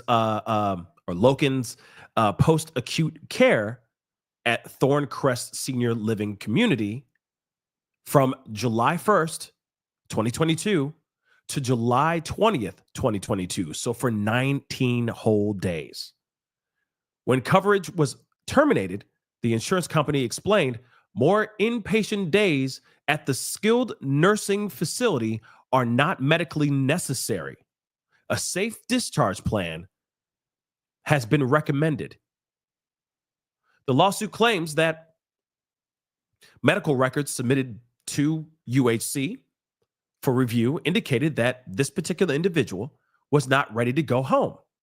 So Loken's out-of-pocket expenses during his stay at this skilled nursing facility amounted to $12,000 to $14,000 per month from July 2022 until July 15th, 2023. So for a whole year, $12,000 to $14,000 a month. And this is when he passed away at the age of 92. So up till his final breath. Of course, he was survived by his wife. He worked as an engineer his entire life. He was survived by his wife, brother, 5 children, 12 grandchildren, and 4 great-grandchildren. Now, another individual, Tetzloff, suffered a stroke in October of 2022 and was admitted to the hospital where his doctor recommended post-acute care for at least 100 days. Tetzloff's contacted defendants to inquire about the reason for denying his claim. Defendant refused to provide any reason, stating that it is confidential. What? He was forced to pay out-of-pocket expenses that exceeded $70,000 over approximately 10 months until he was discharged in June of 2023 to an assisted living facility where he passed away on October 11th, 2023. Of course, he was survived by his wife, 3 children, and 7 grandchildren. And this was, quote unquote, all because an AI model disagrees with their real live doctor's determination. This is what the lawsuit states. For those that do appeal, 90% of patient claim denials are reversed. The lawsuit stated, adding that, quote unquote, this demonstrates the blatant inaccuracy of the NH Predict AI model and the lack of human review involved in the coverage denial process. That's a big problem. That's a very, very big problem to have. Think about that. You're sitting there trying to apply for something. You need some more, whatever it may be. You need X, Y, and Z for something that happens to you. Maybe you break your leg and then something bad happens. Some other ailment happens, and then they're like, okay, we'll cover you for these days, but then after that, we can't cover you anymore. And again, let me just say this: the Lorax. This is exactly why people are so heated. This is exactly why people are applauding this guy for doing what he did. I get the frustration. Healthcare sucks, okay? It sucks. I am one that is totally on the side of healthcare is a big old sham. That's what I think. Because again, you could be in the hospital and it's a business. The hospital's a business too. You got somebody who's not doing well, clearly needs one more day, at least one more day, maybe 2 more days in the hospital. And what are they doing? They're trying to turn over that bed because it's almost like the more people that are in that bed, the more money the hospital makes. So they're like, hey, I'm sorry, but he seems to be fine. Your dad seems to be fine. So you can get him out. We're going to release him today. Are you serious? He's still going through things. The medication you just gave him, we still haven't even seen if it's helping him or if he's having side effects for. Are you serious? Yeah, we got it. He's good to go. But we do have his prescription, so on and so forth. But good luck in a way. And it's like, wow, really? That's what's going on? It's all about money. It really is. It is a turnaround business. Come in here. Let's mend you and spit you back out as quickly as possible. The way I look at it is like turning over tables at a restaurant. Yes, they want you to have a good time and enjoy your romantic dinner with your girl or with your loved one, right? And they want you to enjoy that fancy, that romantic, intimate setting and getting that wonderfully salted meats that have been properly prepared by some amazing Michelin chef. But they also want thousands of other people to enjoy it in the same night as well. So what do?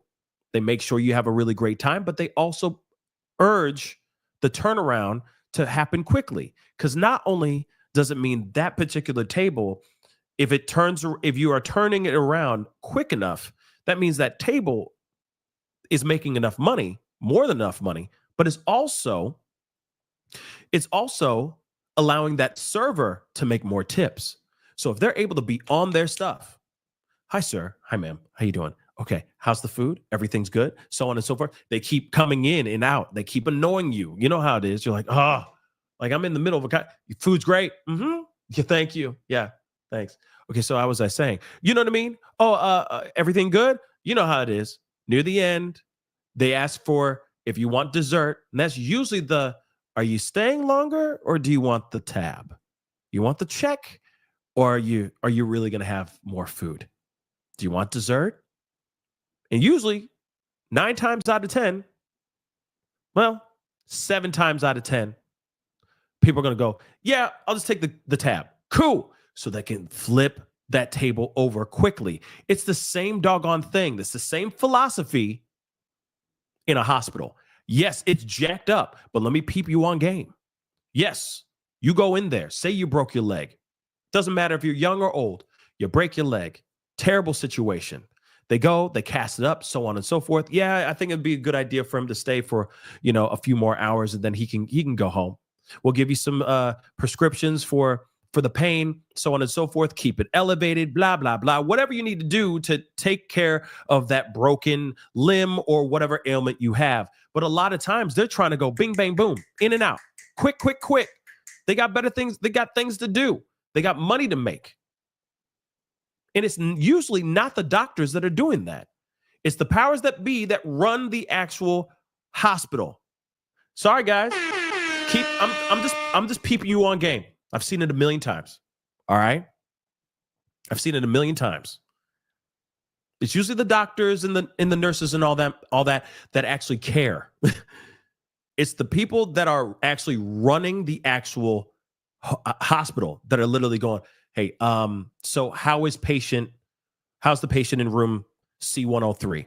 Oh, well, he's doing okay. It looks like he's getting a little bit better. Okay, well, we need to get that room turned around. So maybe it's a good idea to let him out. Are you serious? Like, we ain't even done yet. Blah, blah, blah. We still have to make sure this, that, and the third. Well, we do need the bed.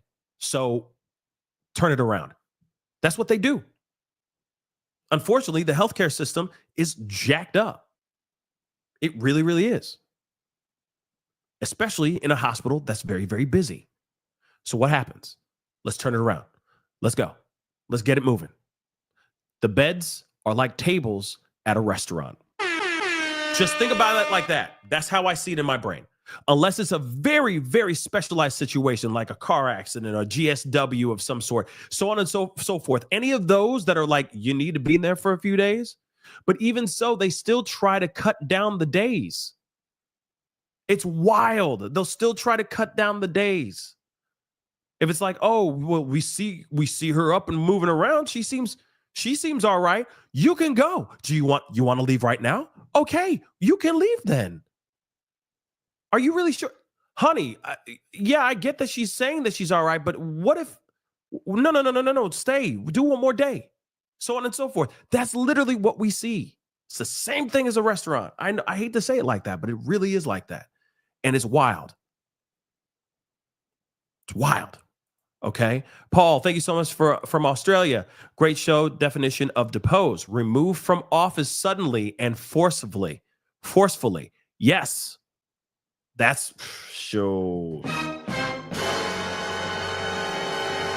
That's just interesting stuff. Okay. But anyway, just saying something that is very true.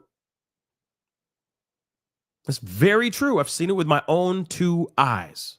All right. They'll be real quick. Things that I've seen them do with to my loved ones and stuff. You're like, wow,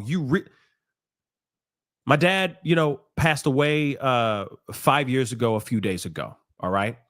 And from Parkinson's. And I know a lot of you guys know this story. But he had some moments where I would call them spells because of his dementia and all that. And there are moments where it was just bad. And he would be taken in, like he would have these really bad spells.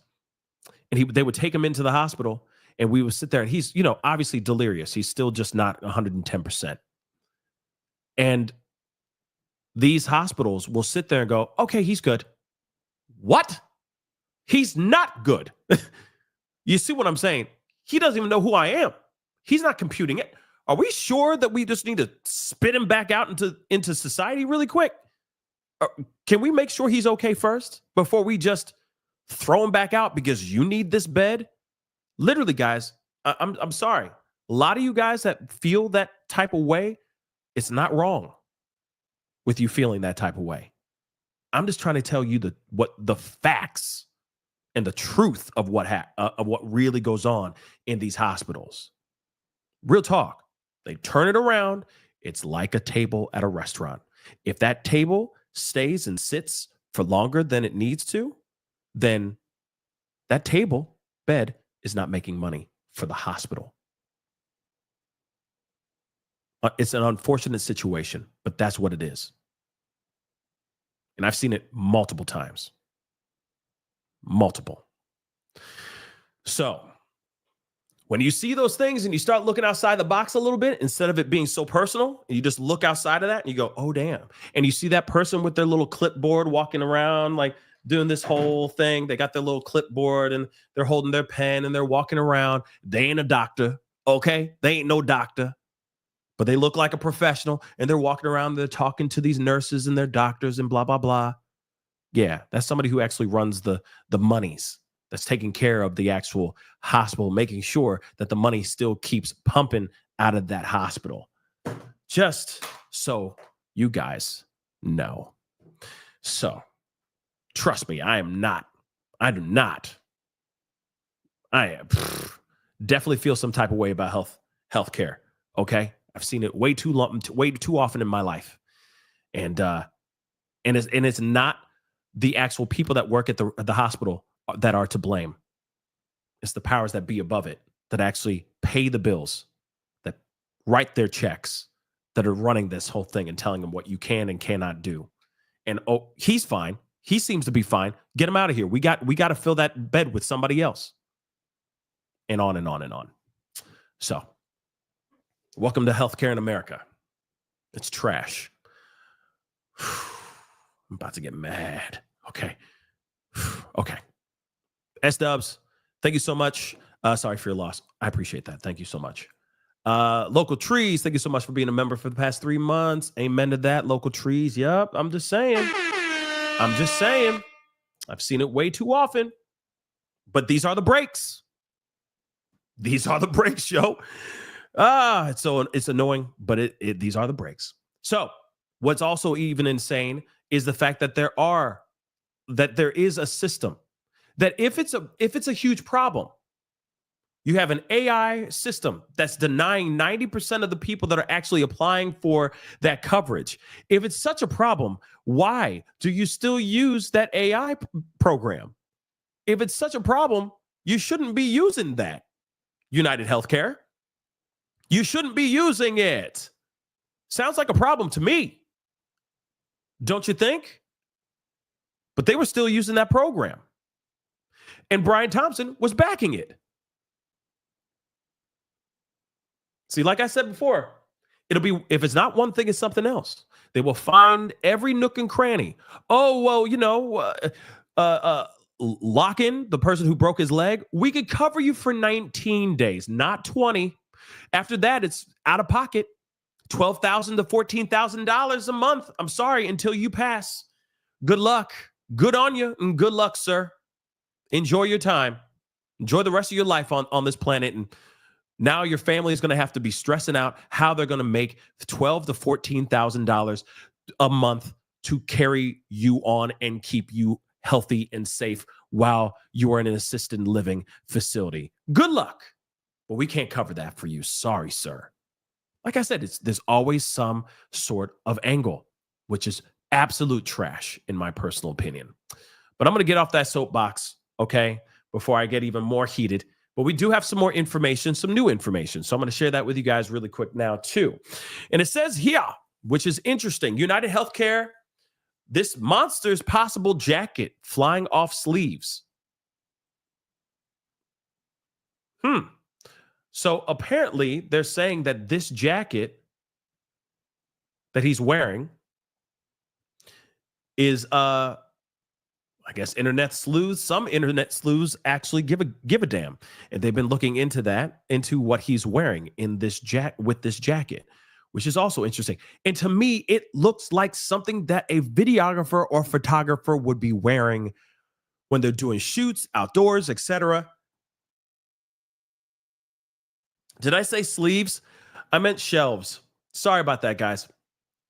Speed reading.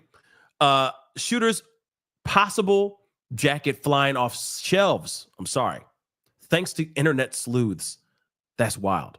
But to me, this looks like a jacket that is, I'm telling you, I think that this guy's like maybe he hobbies as a photographer, a videographer, maybe. I don't know. But internet sleuths believe they have found the jacket worn by this monster who unalived, who we already know about, Brian Thompson. And it is morbidly flying off the shelves, not sleeves. Shelves. Yeah, this is me fighting this cold. On Reddit, a user speculated that the suspect's jacket was a Sherpa-lined two-picket hooded trucker jacket by Levi's. Also, sold at Macy's for a retail price of $225. So again, look at this. No, I ain't got no problem. Yeah, I got no problem with photographers. But to me, he just gives me the vibe of somebody who it's the bag, it's the jacket, it's the whole look. It's the whole vibe. It's his whole look to me that gives me this vibe that he's maybe a photographer, or maybe he does it as a hobby, or like a videographer of some sort, because a lot of the videographers and photographers that I know have that kind of same look, same kind of swag as far as the jacket, the backpack, etc. It's interesting. So the jacket's popularity has since spread like wildfire on the company's website, where more than 6,000 people were viewing the jacket at the same time. That's nuts. And nearly 700 were sold in the past 48 hours, according to an item popularity tool on Macy's website. It's that popular so much that he started a trend. As you know, Thompson, of course, we already know was this, but this is what he's wearing. So now this jacket has become popular.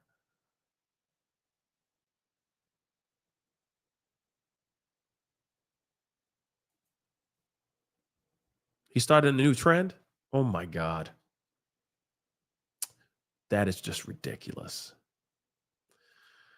Hold on, I'm seeing if there's any.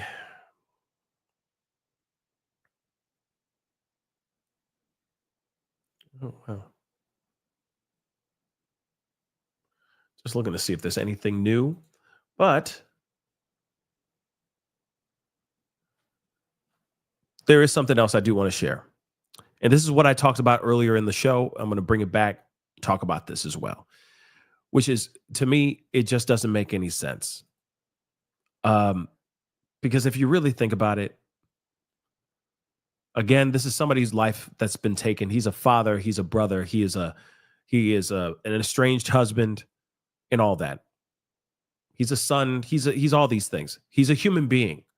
Regardless if you agree with the AI stuff and how much I hate, even myself, how much I hate how much I hate the insurance, health insurance, and how much of it the healthcare, and how I think that things are just trash in my personal opinion.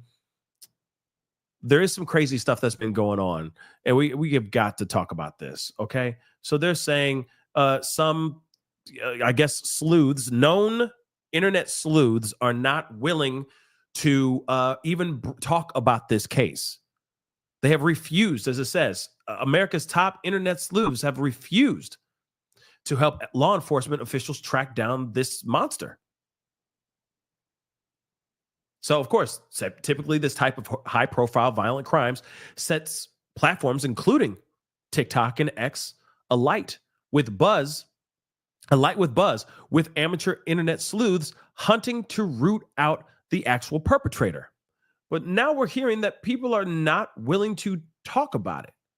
For example, one particular TikToker has like 1.3 million followers on TikTok, tracks down the identities of racists who are caught on viral videos, and according to NBC, has been tapped by law enforcement to help train officers on finding suspects online. Wow, this person's that good that law enforcement was like, hey, why don't you come over here and help us out?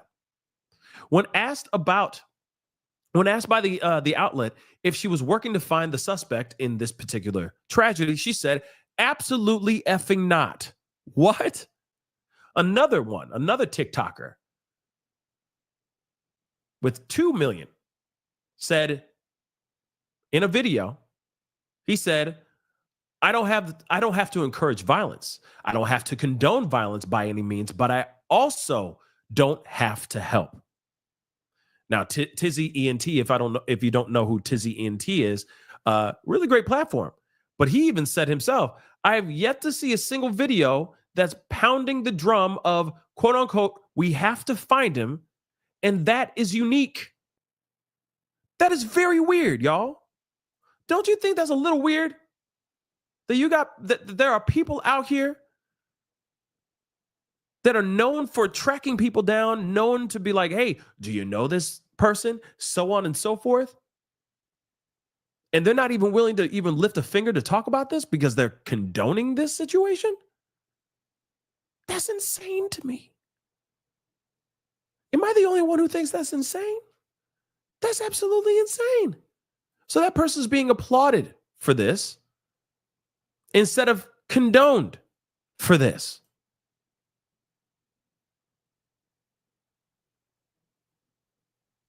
Nuck and futz. We got some more information. Okay. Now they're saying something, and this is interesting. Let's take a look at this. And I don't think that's right. I don't care what you think. Healthcare is a trash system. The whole thing sucks. But at the same time, hey, that was his job. I don't know. Like it or not, we need it, unfortunately. Or we pay everything out of pocket. And do we want that?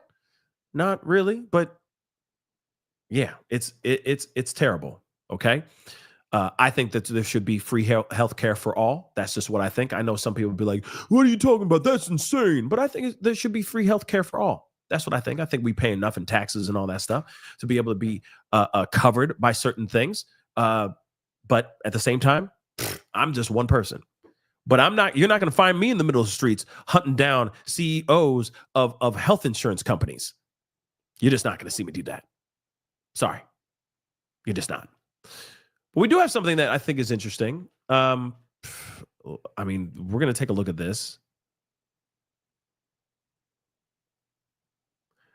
We'll see about this. I'm going to take a look at this because it could also be, let's find out what's going on here. So this was as of today.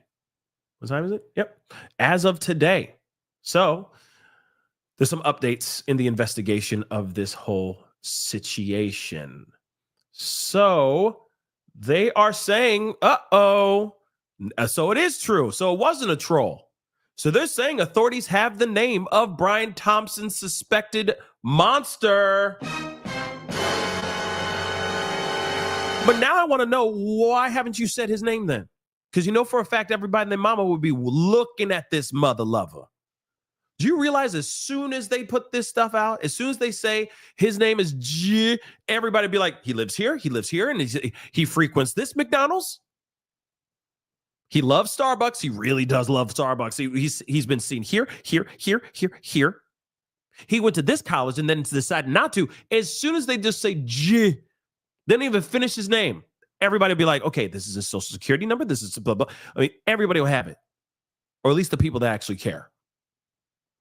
So authorities have the name of the suspect who took out Brian Thompson and are closing in, Mayor Adams said Saturday. So this is 43 minutes old. The net is tightening, the mayor told reporters at a police athletic league holiday party in Harlem. He could be saying that, though. I don't know. Okay, so he spoke as the manhunt for this monster entered its fourth day. Because, I don't know, something about this. If they have his name, maybe Mayor Eric Adams is speaking out of turn. He may be speaking out of turn. Maybe they have a theory, or maybe they have a name, but they haven't had that confirmed yet. But it is kind of weird that he would say the name. He would say that we got a name, but we can't tell you who the name is. What's his name, mother lover? What's his doggone name? That's what I'd like to know. But it seems interesting that he says this at a thing. I'm not sitting here saying that he's lying, but I understand that everybody's breathing down the mayor's neck right now for various reasons, by the way. But outside of that stuff too, he's trying to look good. He's trying to make good for all the allegations that he's looking at as well. So we have a name. What's his name? Okay. No name, but we have a name, but we don't have his name. Okay. Okay. You know for a fact it would sink in a little bit better if he was actually like, his name is G. You know what I mean? As soon as they did that, we'd all be like, oh, okay. He ain't lying. He's telling the truth. Bet. Mazel tov, baby. But that's not the case here, is it? He just says, we have a name. I have many names in my head. I can make up all of them in my head right now. Many variations of names all day long.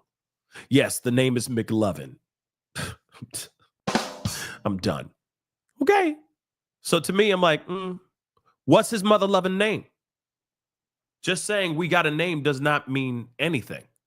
We have the meats. Like, just what's his name?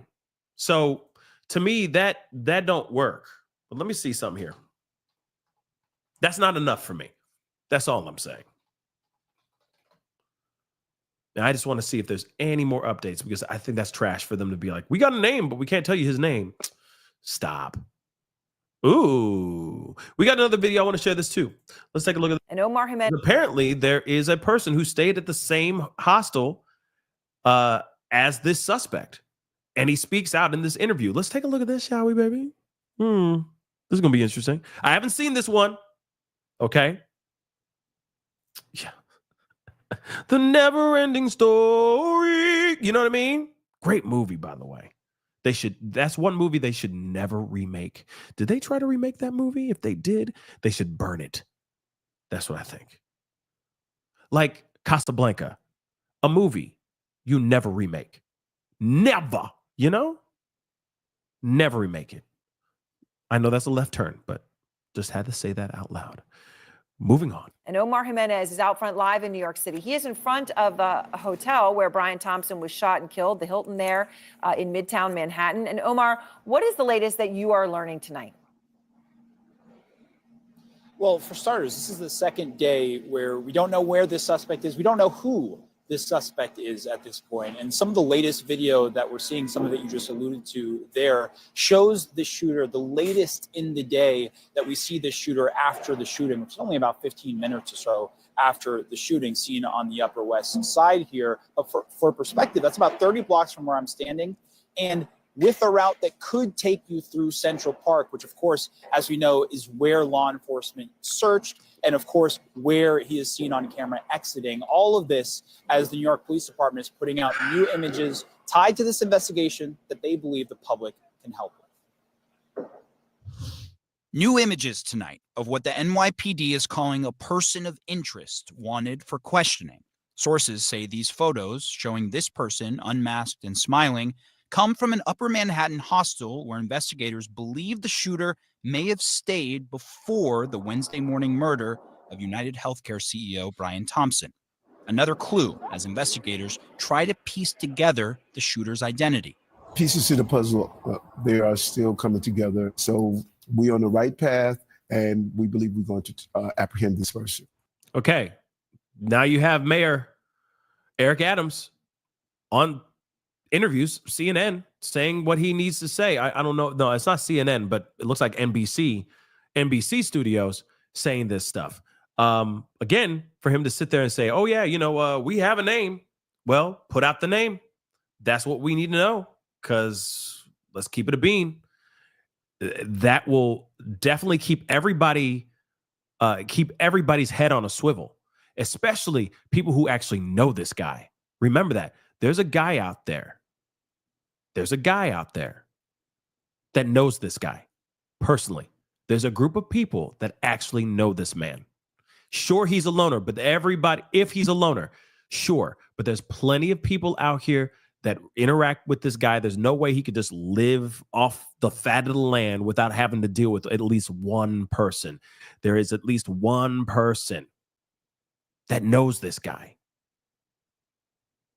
All they need to do is leak the name. Just spit it out. Tell us his name, right? But let's get into the actual interview part. I don't know why we have such so much more in here, so much fluff. We already know all about this fluff. Let's hear about one of the hostile roommates that he had. All right. Spoke about law enforcement searched Central Park for the backpack that was seen worn by the shooter in the shooting. Did not find the backpack and no indication of what may have been inside. And then on the Hostel as well, a law enforcement source telling CNN that this person used a fake New Jersey ID to check in, which at this point was days before the shooting. And here outside the Hilton Hotel, life goes on, people walking by as if nothing happened. But of course, for law enforcement, the priority is not just where this person went, who this person is. Absolutely. And let's be real. Of course, New York is going to New York. New York is going to keep going back to what it does. It's going to keep on hustling and bustling. It's New York, dagnabbit. So I'm not surprised that people are just going back to business as usual. This ain't 9/11. Unfortunately, this is not, people are not reacting to this like it's 9/11. All right. People are going to go back to the regularly scheduled program. It's the holiday season. They got gifts to buy and families to go see and all that stuff. Yeah, absolutely. Omar, thank you very much. Out front now, Mateos Toronto. He was staying in the same hostel on the same floor where police believe the suspected shooter stayed. And Mateos, I really appreciate your time. I mean, what a bizarre situation you find yourself in. I know you're visiting from Brazil. You've been staying in the hostel. You've met some people there. Can we just start with some of the photos you took on the 4th floor of the hostel where you were staying, where where police say he was staying? Can you tell us anything about that? What it's like in there? What those halls look like? All right. So the hostel is actually really crowded. There are a lot of people there, so they divide like rooms to, I think, 4 to 10 people. But in the 4 hallway, to 10 people in one room. yeah, 4 to Wow, that's a lot of people. 10 or 12, 4 to 12, yeah. So the hallway is just simple. It's just the doors that goes to the rooms, the shared rooms. That's it. That's pretty simple how the hallways look. So it would seem from what you're saying that if he was staying on that floor, as they believe he was, that he would have had other people in the room. Yeah, for sure. Yeah. Okay, so now you've been staying there for about a week. Yeah. And you're talking about these rooms that you got 4 to 12 people in a room. Yeah. So from what you're saying, he would have had other people in the room. Yeah. How hard would it have been to, as you see it, to even do something like to have a gun in there or something like that? I mean, it would be that hard, like if you put on like his luggage or something, because there's no metal detector. There's nothing like that. So I think just go inside and it will be all good. Like, so he could have had something like that. In yeah. terms of seeing him, do you recall seeing, now you've seen his picture out there and you talk about the hostel being so crowded. Do you recall seeing anybody that looked like him? Yeah, I didn't recall anyone looking like that. And people are saying that he always using the mask. So even if I saw him, I wouldn't recognize him because he was always wearing the mask. Right. So in other words, this guy's in the same building, but he wasn't in the same room. You see what I'm saying? Yeah. The guy's in the same, you know what I'm saying? Like he's in the same building, but he wasn't in the room. So tell me the reason why he's here. And obviously, as you were there those few days, Yeah. you know, you talk about the situation. There's no security. There's no, I mean, lots of people coming and going. There's like basic security there. Yeah, there's a security like you can't go inside without a card, so we have to check in to go inside. But like gun control doesn't have any. So yeah, that kind of security is none. Right, right. And in terms, just out of curiosity, but when you pay, you can pay credit, cash, in Yeah, terms yeah, of whatever. Yeah, any way you want to pay. yeah. All right. Well, I mean, it is really fascinating, but also important, as you say, that he would have probably had a lot of other people in the room Yeah, where he was yeah. sleeping. I think his room probably like had 4 to 6 people, but I'm not sure because I didn't get to come in there. It was locked. But the day that I arrived, there are a lot of cops there. People saw him. No, people saw the cops there outside the room. But yeah, everyone that was inside the room just went to another room, and I don't know who these people were. Like, I asked around, and they didn't know anyone. And Omar. Okay, so this guy right here, with all due respect, was nowhere near this guy. So he's just talking about the ins and outs of the hostel, which I appreciate them bringing him on and asking him those questions. But where are the guys that are actually in the same room as him? I mean, you'd think that they would be able to get, I mean, I'm sure there's a lot of people that are like, I don't want to talk. I don't want to say anything. I have nothing to do with it. My name's Bennett. I ain't in it. I don't want my name or my face all over the TVs or anything of that sort. But at the same time, it's like, this is it? There's got to be someone else that was at least closer. Because it's like, oh, yeah, I was at the hostel. Yeah, I was in the hostel. Yeah, I'll go on CNN. Sure, why not? Yeah, you know, they pay in cash. You can pay in whatever. Yeah, there's not any metal detectors. Okay, those are things that, those are answers you can get just by walking in that place, I'm sure. So I'm wondering why they brought him on to talk about this when they don't have.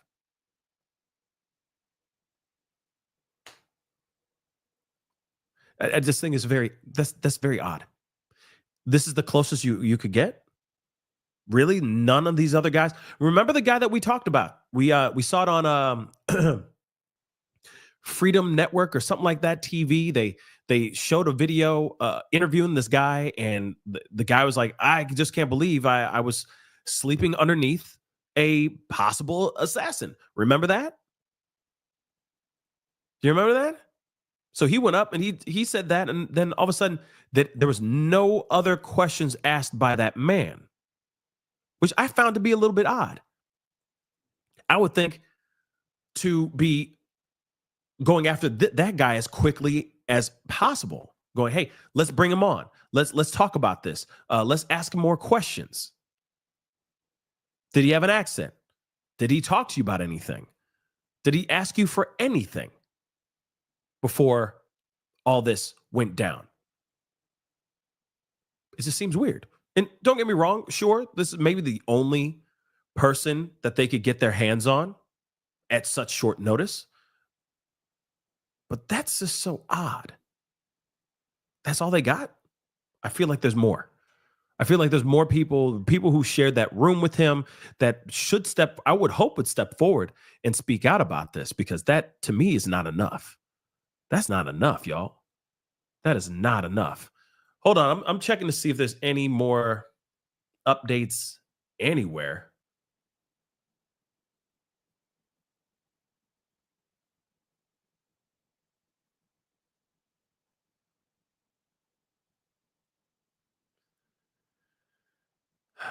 I mean, what we've heard so far is that it's just wild. Is that they have a name. What kind of name that is, I mean, we don't know.